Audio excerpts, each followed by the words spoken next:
राम राम शिव सिमरन लागे, जगते ही भगवत सुमिरन करना चाहिए। और दूसरी बात है, जब लगे स्नान कर लो, फिर शाम के समय कथा मिल जाए तो जरूर सुनो और दीप दान जरूर करो। इसलिए भगवान को दीप दिखाओ। वैसे तो निजम है कि पैरों में 4 बार भगवान के ऐसे घुमाना दीप, फिर नाभि में 2 बार, फिर मुख में 1 बार, फिर 7 बार पूरे पैरों से सिर तक घुमा करके दीपक को अंदर नहीं रखना, बाहर रखना चाहिए। भगवान के मंदिर में ज्यादा समय दीपक नहीं रखना चाहिए। बस भगवान को दिखाओ 4 बार पैरों में, 2 बार कमर में, 1 बार मुख में, फिर 7 बार घुमा करके बाहर खुद लेकर के, और भी परिवार है लेकर के, फिर अंदर नहीं रखना, वो झूठा हो गया, प्रसादी हो गया। हम करते अंदर ही जलता रहता है, तो पद्धति गलत है। दीपक में धुआं निकल रहा, गर्मी निकल रही है, वो भगवान के अंदर, अगर सच में भगवान मानते हैं तो धुआं भी अंदर जा रहा है, गर्मी भी अंदर जा रही है, आंखों में लाइट पड़ रही है। हम बैठ सकते हैं? नहीं बैठ सकते। बात और तुलसी जी को जब दीप देना है तो उसकी जड़ में, चरणों में देना। बस चरणों में घुमा करके 7 बार घुमा दो, 3 बार घुमा दो, 5 बार घुमा दो। फिर तुलसी के पास में नहीं रखना, वो तो धुआं ही उसकी नासिका में जाएगा, पत्ते जल जाएंगे, काले हो जाएंगे, सड़ जाएंगे। जहां तुलसी है तो इधर करके रखो, जब दूर करके रखो, जहां तुलसी को दिखे, बस दिखे, इतनी दूर। और तीसरा दीपदान, कोई दूध वाला डोल ले लो और उसमें दीपक रख दो, और उसको तार के साथ तो हुक लगा के खुले में, जहां ऊपर से तारे दिखाई देने के वहां उसको लटका दो। इतना ही तो काम करना। 3 दीप देने हैं सारे।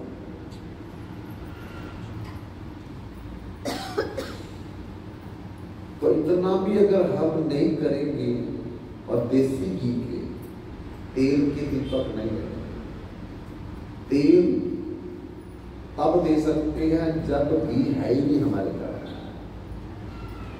इमरजेंसी में, वो भी सरसों के तेल का नहीं। अंदर अगर सरसों के तेल का दीप जलाओगे, सारी बाहर की नकारात्मक ऊर्जा घर में आ जाएगी, पड़ोसियों की लड़ाई अंदर आ जाएगी, रास्ते की लड़ाई अंदर आ जाएगी।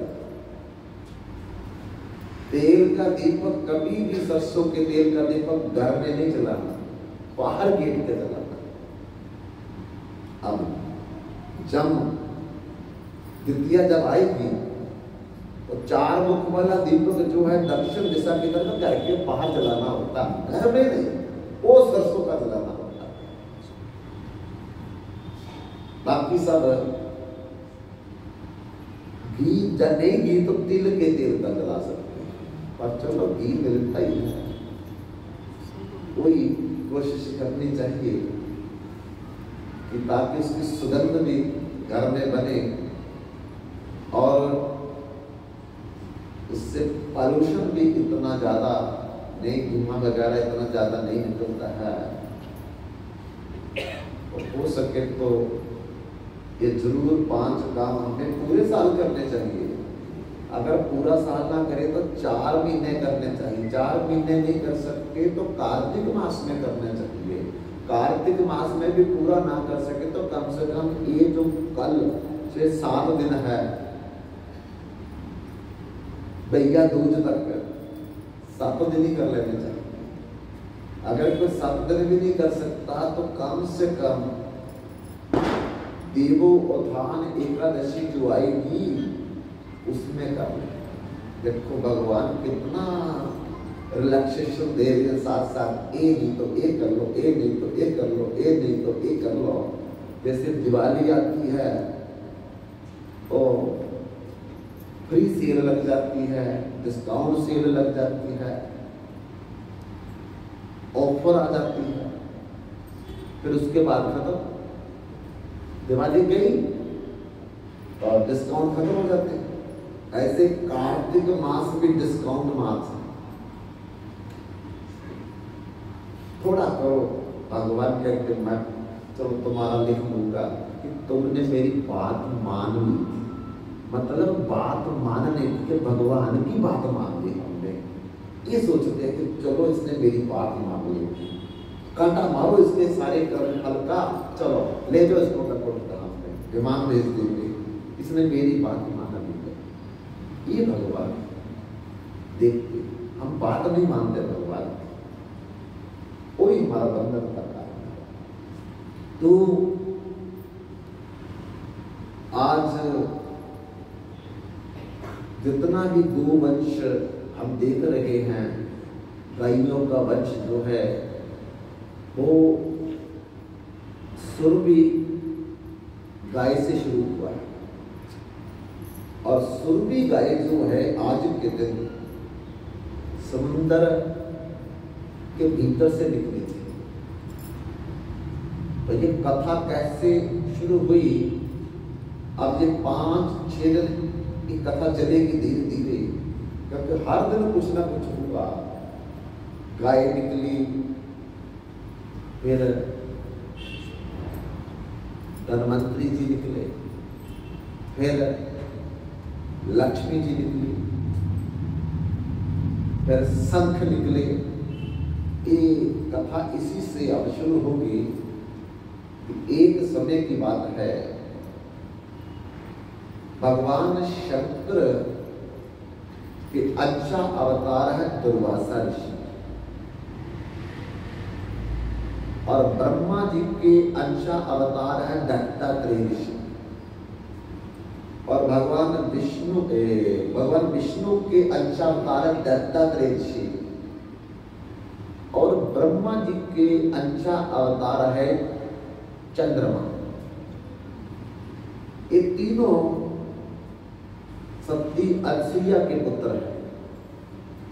जब ब्रह्मा विष्णु महेश माता सती अनसुईया की परीक्षा लेने के लिए आए तो उसने पति के कमंडल का जल छिड़काव करके 6 महीने के बच्चे बना करके पालने में उनको दिलाया, गोद में खिलाया।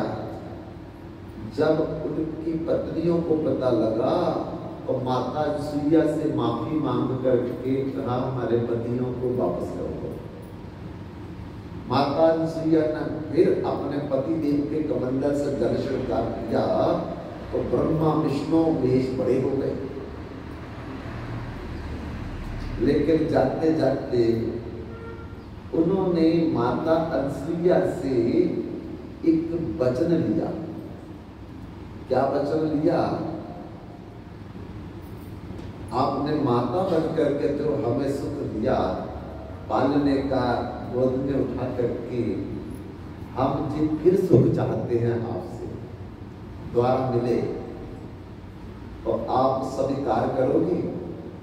मां ने कहा कोई बात नहीं, हम स्वीकार करेंगे। तब तीनों देवता अपने अच्छा स्वरूप में माता अनसुईया के द्वारा पुत्र बने, दत्तात्रेय, दुर्वासा ऋषि और चंद्रमा। तो दुर्वासा ऋषि शंकर के अंशावतार है, इसलिए बात बात में क्रोध करते हैं, अभिशाप दे देते हैं। तो एक समय जे वैकुंठ लोक से भगवान नारायण के दर्शन करके पृथ्वी पर आ रहे थे और रास्ते में स्वर्ग है।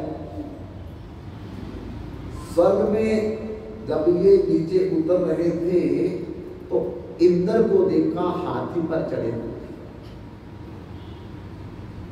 इन्होंने इंद्र को देख करके जो भगवान नारायण ने अपनी प्रसादी माला दी थी दुर्वासा ऋषि को, उन्होंने गले में डाली हुई थी, वो अपने गले की माला उतार करके इंद्र के गले में डाल दी।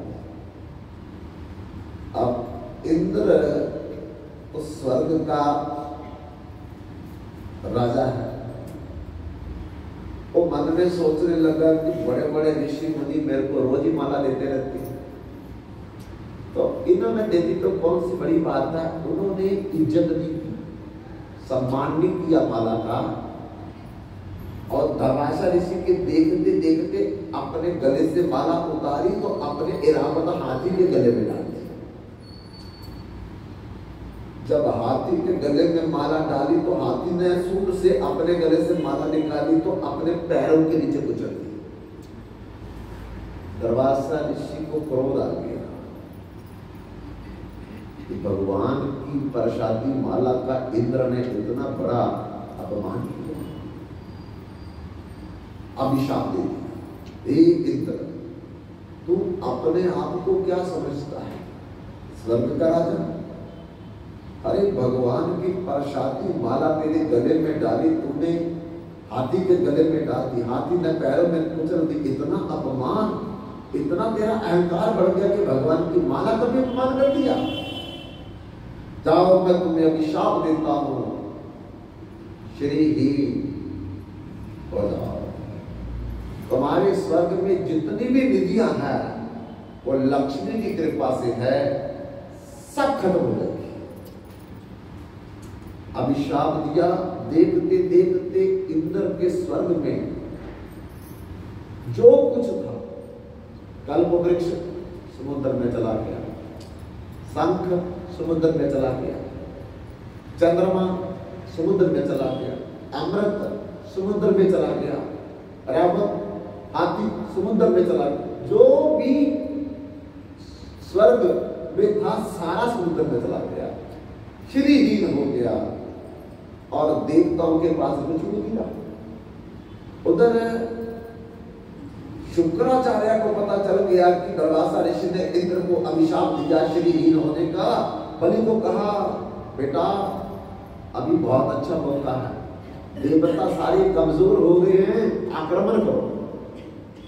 देखो शत्रु हमेशा ताक में रहता है, सावधानी हटी घटना घटी। भगवान को छोड़ेंगे तो माया पकड़ लेगी, उसी समय माया पकड़ छोड़ेगी नहीं। अभी भगवान के नाम से मन हटाओ तो माया उसी समय खड़ी है, वो माया पकड़ लेगी। क्योंकि मन पेंडिंग में नहीं रहेगा, आप उसको सुला करके नहीं रख सकते। एक जगह उसे रहना है, जहां भगवान में जहां माया में। भगवान में होगा तो माया में नहीं होगा, माया में होगा तो भगवान में नहीं होगा।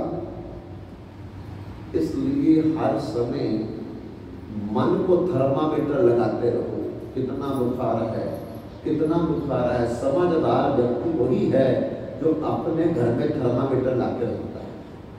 शरीर टूट रहा है, थर्मामीटर लगा के देखे 99 हो गया, 98, 5 हो गया, जहां फिर ये 100 से ऊपर चला गया, तुरंत अपना परहेज करे और डॉक्टर को दिखाए, दवाई खाए। लेकिन सबसे पावरफुल दवाई कौन सी है, औषधि कौन सी है? राम नाम की औषधि खरी नियत जो खाए, दुख दरिद्र व्यापे नहीं, जन्म मरण मिट जाए। भगवान राम का नाम ही सबसे बड़ी दवाई है। इसमें कोई परहेज नहीं करना। बाकी दवाइयों में परहेज है, खट्टा ना खाओ, मीठा ना खाओ, मसाला ना खाओ, मिर्च ना खाओ, पर राम नाम की दवाई में कोई परहेज नहीं। खाइते सुनते यथा तथा नाम ले, देश काल निजम नहीं सर्व सिद्धि है।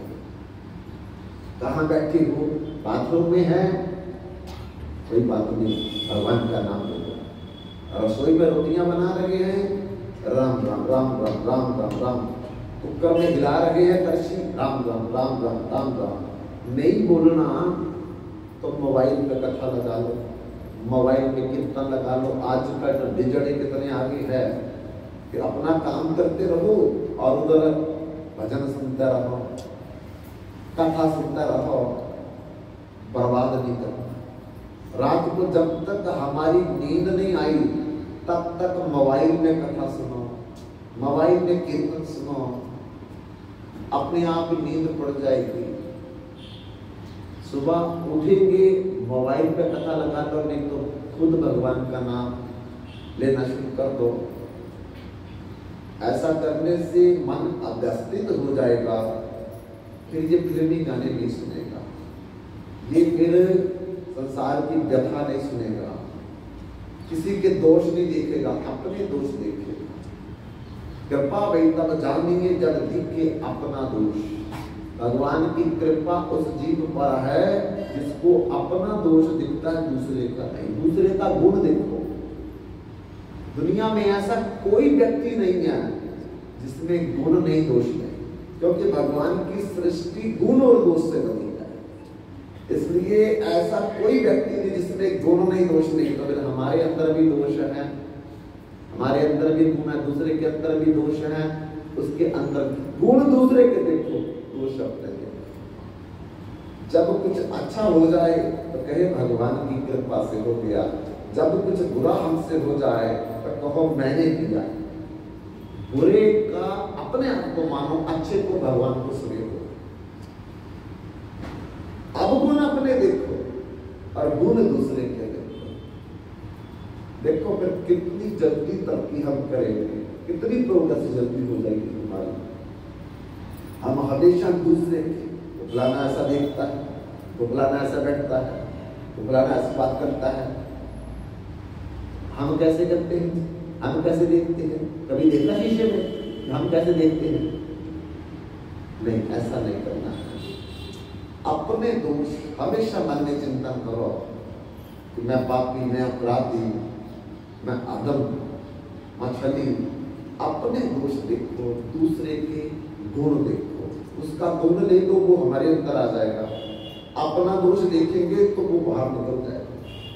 इसलिए समझदार गृहिणी वही है जो सारे घर का पूरा इकट्ठा करके बात फेंकती है, और अच्छी गृहिणी वो नहीं है पड़ोसियों का भी पूरा उठा करके अपने घर में फेंक देती, वो नहीं ठीक। इसलिए बलि महाराज ने उसी समय स्वर्ग में आक्रमण कर दिया और देवता पराजित हो गए, जीत नहीं सके और उनको स्वर्ग छोड़ करके भागना पड़ा। कोई कंदराओं में, कोई जल में, कोई निर्जन में जाकर के अपना गुजारा करने लगे। बहुत समय हो गया। बलि महाराज तो स्वर्ग का भी राज बन गया और पृथ्वी का राज भी उसके पास था। तब देवता लोग इकट्ठे होकर के भगवान शंकर के पास गए कि बड़ी भारी गलती होगी हमसे, हमने भगवान की माला का अपमान कर दिया जिससे हम घर बेघर हो गए। तो भगवान शंकर कहते चलो ब्रह्मा जी के पास चलते हैं। ब्रह्मा जी को जाकर के कहा कि ऐसे हमारे से गलती हो गई। तो ब्रह्मा ने कहा चलो भगवान विष्णु के पास चलते हैं जहां हमारा काम बन सकता है। सब जाकर के भगवान विष्णु की शरण में कहते हैं कि प्रभु हमसे बहुत बड़ी गलती हो गई, आप हमारी मदद करो कुछ। भगवान कहते अभी तुम्हारा समय खराब चल रहा है और दानवों का समय बहुत अच्छा है, इसलिए तुम जहां हो वही छिपे रहो। जब से ही तुम्हारा समय आएगा अब तुमको बुला लेंगे अपने आप। देवता बेचारे फिर छिपे रहे। जब भगवान को लगा कि इनका समय अच्छा आ गया तो बुलाया इंद्र आदि देवताओं को, आ जाओ मेरे पास। देखो समुद्र में सारी नदियां चली गई है दुर्वासा के अभिशाप से। अब दोबारा समुद्र का मंथन करना पड़ेगा, सारी नदियां फिर आ जाएगी वापस, पर तुम अकेले नहीं कर पाओगे, इतना मुश्किल काम है। क्या करें महाराज, दानवों को भी साथ ले लो, बलि महाराज के पास जाकर के बोलो कि हम लोग समुद्र मंथन करेंगे, जो जो वस्तु निकलेगी एक तुम ले लेना, एक हम ले लेंगे। और बंधु ऐसा क्या करके इंद्र बलि महाराज के पास के, पहले तो बलि महाराज ने मना कर दिया, फिर शुक्राचार्य ने कहा अरे मूर्ख हो, स्वर्ग का खर्चा पड़ रहा आपको, क्योंकि है ही कुछ नहीं है और सारा कुछ तुमको पृथ्वी से ले जाना पड़ता है उसके चलाने के लिए। इसलिए देवताओं के संग मिल करके जितनी भी स्वर्ग की नदियां हैं वो बाहर आ जाएगी, अमृत भी आ जाएगा, फिर हम द्वारा स्वर्ग पर हमेशा हमेशा के लिए कब्जा कर लेंगे। तब शुक्राचार्य की बात मान करके समस्त दानव बलि सहित और उधर भगवान की बात मान करके समस्त देवता इंद्र सहित समुद्र मंथन के लिए राजी हो गए। तो कैसे मंथन करें, भगवान के पास गए, भगवान ने कहा मंदराचल पर्वत को निमंत्रण दो, आपको भी हिस्सा देंगे, आप मथानी बन जाओ। मंदराचल को भी लालच दिया कि आपको कुछ निकलेगा तो उसका हिस्सा मिलेगा, आप मथानी बन जाओ। और मंदराचल ने कहा इंद्र ने तो मेरे पंख काट दिए हैं, अब मैं कैसे जाऊं वहां उठ करके, क्योंकि पर्वतों के पहले पंख होते थे, एक जगह से उड़ करके दूसरी जगह में ये पहुंच जाते थे। तब बड़े बड़े लोगों ने शिकायत की इंद्र से जाकर के कि इन पर्वतों ने हमको बहुत परेशान किया है, बस्तियों की बस्ती तबाह कर देते हैं। तब इंद्र ने इनके पंख काटने शुरू कर दिए। तब से ये जिस जगह पे थे उसी जगह में बैठे रहे। और मंदराचल ने कहा कि इंद्र ने हमारे पंख काट दिए, मैं कैसे जा सकता हूं करके। तब कहा कोई बात नहीं है, हम तुमको उठा करके ले चलेंगे। देवताओं ने प्रयास किया, मंदराचल को उठाने को नहीं उठा पाए, दानवों ने प्रयास किया, वो भी नहीं उठा पाए, मिल करके लग गए तब भी नहीं उठा पाए। तब भगवान के पास फिर गए कि प्रभु हमारे बस की बात नहीं है, मंदराचल को उठा करके ले जाना। भगवान कहते चिंता मत करो, हम ले जाएंगे उसको उठा करके। भगवान ने उस मंदराचल पर्वत को अपने हाथ पर उठाया, गर्भ पर सवार होकर के खीर समुद्र में उसको स्थापित कर दिया। अब रस्सी कौन बनाई जाए, और दानवों के भाई वसुकी नाग थे, कुद्रू के जितने भी संतान हुई वो सारे नाग हुए, उसमें शेष नाग, वसुकी नाग, कटकोटक नाग सारे। तो ये कुद्रू जो है वो दानवों का पक्ष लेती थी, इसलिए दानवों ने जाकर के वसुकी नाग से कहा कि तुम रस्सी बन जाओ और हम समुद्र मंथन करेंगे आपकी सहायता से। और वसुकी नाग को भी बोला आपको भी कुछ देंगे, उसको समझा बुझा करके ले आए फिर समुद्र में। तब देवता एक तरफ लगेंगे, दानव एक तरफ लगेंगे, तब मंथन होगा। तो देवता जाकर के वसुकी नाग के मुख की तरफ लग गए। दानव कहते हम नहीं पूछ पकड़ेंगे, क्योंकि सर्प की पूछ तो निर्दिष्ट होती है और हम आपसे कम है, सर्प पर तो हमारा इलाज है, हम मुख की तरफ लगेंगे, आप पूछ की तरफ लगो। भगवान भी यही चाहते थे कि देवता पूछ की तरफ लगे और दानव मुख की तरफ लगे। जब मंथन करेंगे तो वसुकी नाग के मुख से विषैली जब वायु निकलेगी श्वास के द्वारा, तो जो सामने होगा लगा वो झुलस जाएगा। तब दानवों को मुख की तरफ लगा दिया, देवता पुरुष की तरफ लग गए। और जब मंथन करने लगे तो इतना विशाल पर्वत वो पानी के भीतर जाने लगा। तब फिर दौड़ करके भगवान के पास गए, प्रभु ये तो जा रहा, नीचे मंथन कैसे करेंगे? तब भगवान ने कहा चिंता मत करो, चिंता मत करो।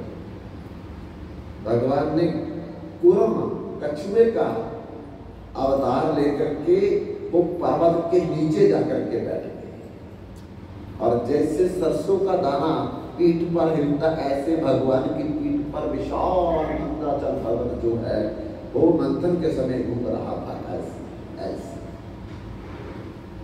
तब बंधुओं सबसे पहले कालकूट विष निकल गया, विष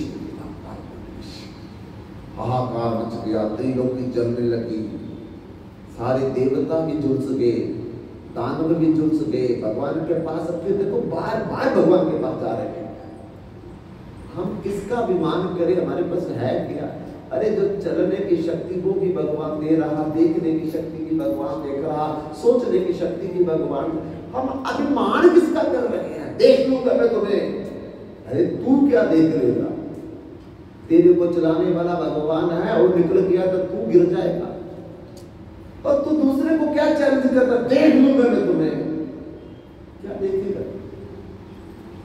भगवान के आगे शुक्रगुजार करो, भगवान के आगे बार बार विनम्र होकर के प्रार्थना करते रहो तो प्रभु आपके बिना इस दुनिया में कोई नहीं हमारा, एक आप ही।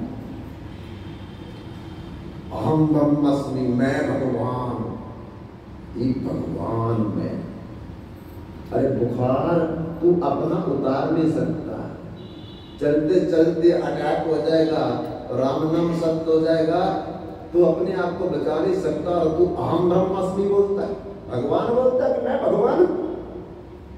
भगवान पलट जपते अनंत कोटि ब्रह्मांडों की रचना करते हैं, और पलट जपते अनंत कोटि ब्रह्मा का नाश कर देते हैं।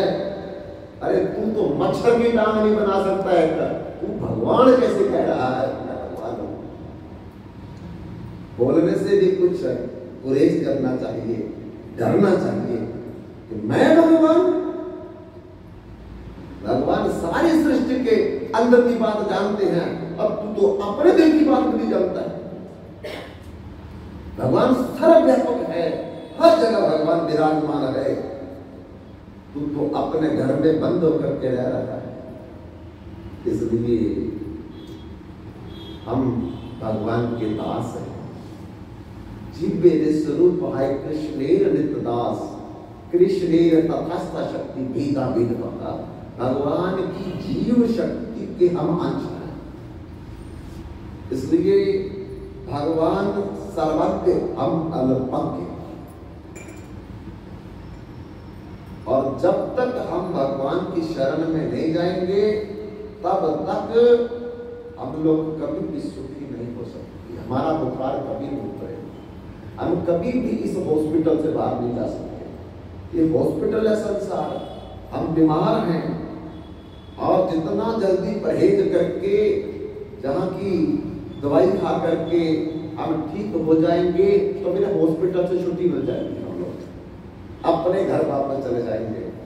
वो भगवान का घर अपना घर है हमारा, ये हॉस्पिटल है, इसमें दाखिल है हम। बीमारी है काम, क्रोध, मोह, लोभ, अहंकार, मत्सर, अज्ञान, अविद्या, अस्मिता, राग द्वेष, अभिनिवेश, ये सारी बीमारियां हमको पकड़ा हुआ है।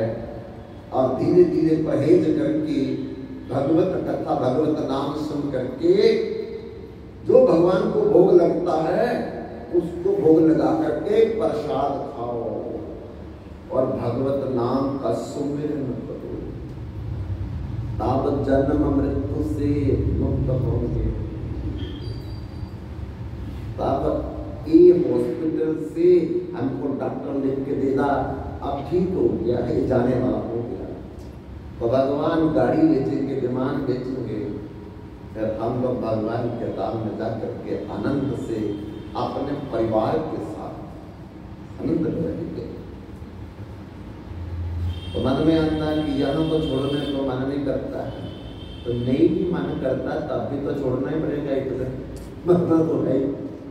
तो पीछे भी तो छोड़ के आए, अब कौन से ज्यादा हमारे पिछले, हो सकता है इसी पठानकोट में हमारे रिश्तेदार रहते हो, हमारे परिवार वाले भी रहते हैं, कौन सा ज्यादा है हमको, तब भी तो छोड़ा हुआ, कितना जा रहे हैं उनका हाल पता करने, अब भी मर जाएंगे, ये भी नहीं जाते रहे। तो फिर एरावत हाथी निकला, और गालपुर विच तो भगवान शंकर ने पी लिया, एरावत हाथी निकला वो इंद्र ने ले लिया, उच्च श्रवा घोड़ा निकला वो दानवों ने ले लिया। इसी प्रकार से आज के दिन समुंदर मंथन में सुरभि गाय निकली और वो समस्त ऋषियों को वो गाय दे दी, क्योंकि ऋषि लोग यज्ञ करेंगे, हवन करेंगे, उनको दूध दही मक्खन पनीर खुरचन राबड़ी की जरूरत है। तो वो ऋषियों ने ले ली आज के दिन। तो इतनी ही आज हम करें, कल क्या निकला परसों क्या निकला सारा चलेगा। तो आज बड़ा महत्वपूर्ण दिन है बंधुओं, हम लोगों को सुरभि गाय को आज याद करना चाहिए और इसी महोत्सव जो हमारा शुरू हुआ उसको मद्देनजर रखते हुए हमारे परम आदरणीय श्रीमती एंड श्रीमान शशि शर्मा हमारे पड़ोस में हैं, मामा जी बोलते हैं उनको, और उनके धर्म पत्नी बड़े श्रद्धालु हैं, रोज कथा में भी आते हैं। राधा ब्यूटी पार्लर ये पास में है, तो उन्होंने हम सब के लिए आज प्रसाद की व्यवस्था में चने भटूरे और हलवा का इंतजाम किया है।